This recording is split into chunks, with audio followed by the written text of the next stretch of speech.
2 or 3? 2 here and then 1 down there.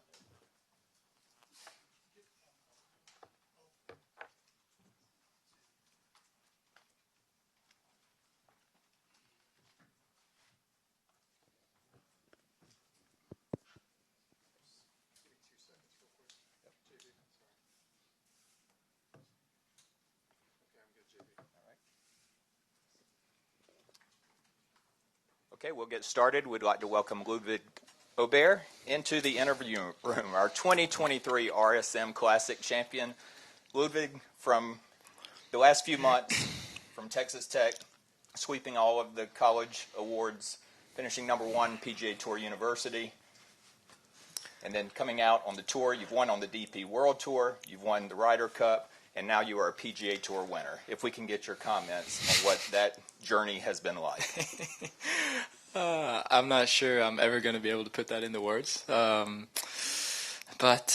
you know, there's a lot of people I want to thank that are close to me, and you know, it wouldn't been possible without him. So it's been a wild 6 months, but it's been so much fun, and you know, I still pinch myself in the morning when I wake up to kind of realize that this is what I do for a job, and you know, it's been so much fun, and these experiences that I've had over the last 6 months has been beyond my dreams, and you know, I'll never forget it.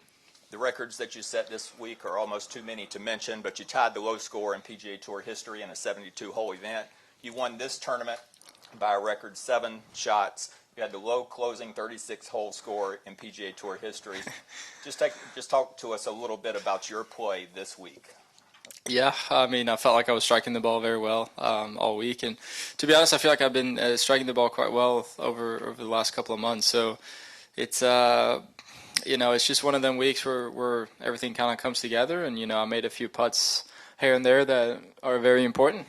First 2 rounds, I made a few nice par putts that kind of keeps the momentum going, and then obviously today, Mackenzie and I played some really good golf, and you know, he really pushed me, and you know, I think I pushed him as well. So to kind of make those few birdies when it matters is very, very cool. Your win gets you into the Century. You finished number 53 in the FedEx Cup Fall standings, which gets you into the AT&T Pebble Beach Pro-Am and also the Genesis Invitational. Just talk a little bit about what this does for setting you on a path for 2024. Yeah, I mean, when you put it like that, it's quite surreal. You know, if you would have told me this a couple of months ago, I would not have believed you. But you know, it makes me emotional to think about it, but it's really, really cool. And lastly, to do it here at Sea Island, which you've talked about your affinity for this place before. Yeah, definitely. I mean, I got to play the Jones Cup here 2 years ago in 21, and you know, fell in love with it. We were here, played a college event here last year, fell in love with it again. So I've played all these courses around here at Sea Island, and you know, I absolutely love it. And to kind of get my name on that trophy is very, very, very cool. All right, good stuff. We'll open it up to questions. If you'll raise your hand, we'll get a microphone to you. Yep, we'll start with Rex. Not to overstate this, but how would you assess your performance specifically over the last 36 holes? I don't think I've ever shot back-to-back 61s, to be fair. So that's obviously, you know, something that I'll probably never, ever going to do again. But you know, to do it here at Sea Island, playing Seaside Golf Course is, you know, one of my favorites. Just visually, it's really cool. So, you know, I felt like I was, you know, playing well, and then kind of got it all together, you know, when it really mattered. What were your emotions like, if any, coming down the stretch? You look outwardly very calm, but I'm sure there was a lot going on inside. Oh, definitely. I mean, there's a lot of these scenarios running through your head. What's going to happen? Am I going to win? Am I not going to win? And, you know, I feel like last couple of, you know, I've had a lot of experience over the last few months to kind of prepare me for those moments. And, you know, I try not to get ahead of myself. You know, even though you're playing with the lead on a golf course like this, you still need to make birdies. You still need to chase.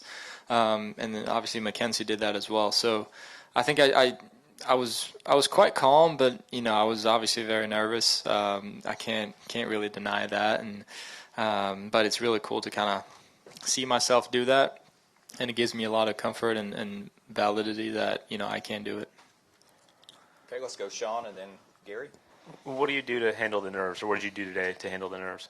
I try sometimes. So my tendency is to get more stuck in the past more so than the future. So I tend to get more disappointed and frustrated with myself more so than getting angry. I never get angry, but I do get disappointed, and that kind of lingers. So I think this week I did a really good job of letting that go, and even though coming down the last couple of holes, obviously all these scenarios are running through my head of, what's going to look like when I'm on 18, and what's Mackenzie going to do, and he's going to charge me. So I just, through the back nine, really expected him to make a lot of birdies, which forced me to make birdies as well.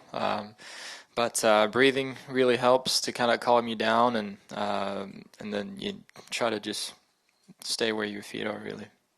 Just curious, your golf swing, was it something that came naturally to you? Was there someone you're trying to emulate, or a teacher who made it that way? But we all talk about your ball striking, and did your swing always sort of that way and been refined? Yeah, I mean, I feel like me and my coach, Hans, back home, we did a really good job quite early on to work on my swing. And whenever I started the high school that I went to, where he's a coach, those, I think, like first two winters where we had this massive winter break in Sweden, we did a lot of work on the technical side of things, and that's kind of been been maintained over the last couple of months or last couple of years. And but there hasn't really been anyone that I try to emulate. I don't think you can do that in golf. I think each and every body is different, and it's going to react differently, and I think it's very difficult to try to copy one swing. So I just try to play my own game, and then try to understand what your tendencies are, and kind of pick up on that. Let's go Gary and then Rex. You won on both tours, Ryder Cup. Now it's a long way from Lubbock, isn't it? Yeah, everything is a long way from Lubbock.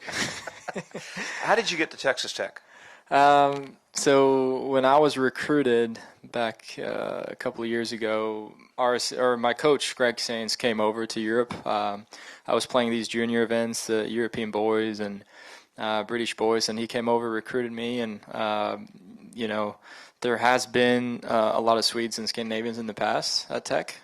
So I was able to kind of talk to them and get some inside information. And once I did my visit, I fell in love with it. And I still live there. I'm about to move though, but I still call it my second home.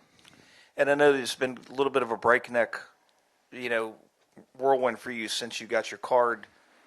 You played a lot in Europe, Ryder Cup, all this. Do you have any plans to take it easy for the next few weeks, or are you going to play in some off-season stuff?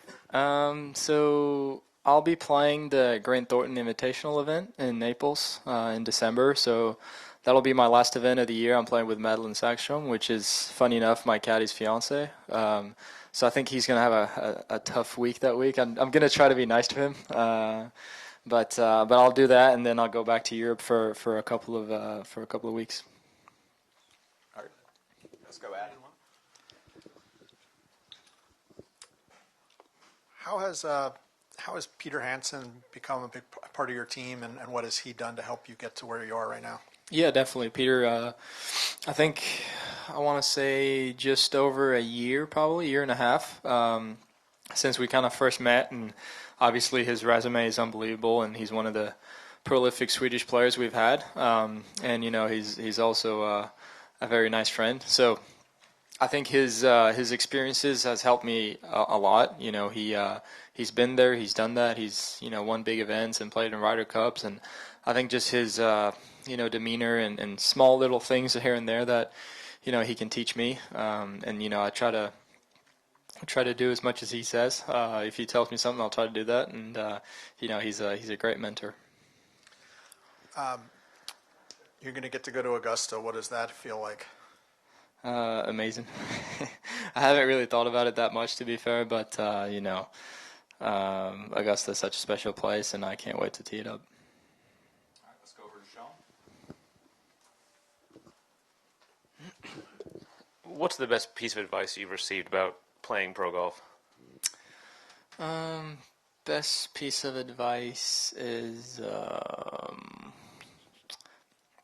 I think there's a lot that goes into it. For me, because I was quite good in college, I knew that it was going to translate into pro golf, and these guys that I played with in college are they're as good as me, and anyone can come out here and win. I feel like because the level is so good in college. But I think one of the most important advice is probably just to, it sounds so cliche, but you need to play your own game. Kind of like I said with the swing, I don't try to copy anyone. I don't try to emulate anyone. I just try to play myself and then trust that it's good enough. And I think that's what college golf has made me realize, and has made me, think that I can do it. And then, obviously, it's very, very fortunate for me that it pays off this quickly. Yeah. When did you realize you were good enough to do this? I started playing very well in college, and I started winning tournaments in college. And I think the whole concept of winning a tournament, I just fell in love with it. I just absolutely love it. And there's something very weird and special about it. And you just want to do it again and again and again. And ever since when I won in Switzerland, I still live off that. And I'm sure I'm going to live off this for a very long time as well. So hopefully I'll be able to do it again. But it's really cool. Have you ever been to Augusta, the Masters? I have, actually. We did my freshman year of college. We did a weekend trip with a couple of donors. So we got to spend a day at Augusta. We played the golf course and we played a par 3 course, and just had the best time. And if you look back at since you left Lubbock, and I know this is going to be hard, but what stands out? I mean, you had so much fun and success at the Ryder Cup, win in Europe, win here. Is there one thing that stands out? I think there's a lot of things that stands out. Obviously, this is going to be very high on the list, but I think the week we had in Rome was unbelievable as well. For me to kind of, build a relationship with those guys that I've looked up to for such a long time, and to come out on top and to win and to kind of be a part of history, I guess, was really cool. And it's really special to play in that team event, and that kind of to see that whole team dynamic was awesome. And finally, where are you moving to and why? So I'm moving to Tallahassee, Florida. One of my good friends, Vincent Norman, who also plays out here. He asked me if I wanted to hop in his guest room, and I said yeah. So he's going to be my landlord for a little bit. So that'll be nice to kind of keep that social connection and social network that I had in college, and to stay with him for a little bit. All right, Gary, and then Adam. Watch out for Tennessee Street. What's that? Stay away from Tennessee Street if you want to.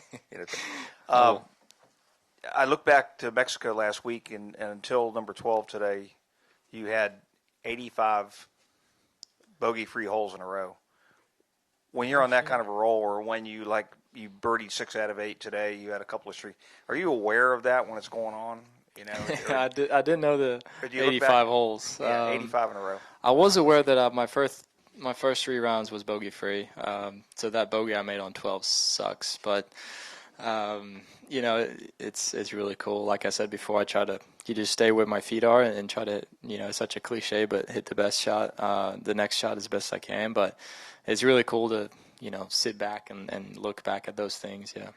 And not to belabor your only bad shot of the day, but what did happen on that tee shot?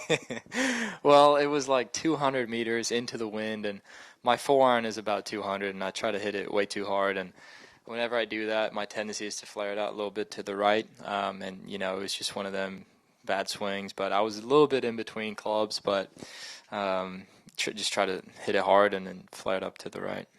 All right, Adam. Ludvig, when you look back at this victory, is there a shot or a hole or a moment that's going to stick out in your mind as kind of the signature moment of this week? I think my putt on 17.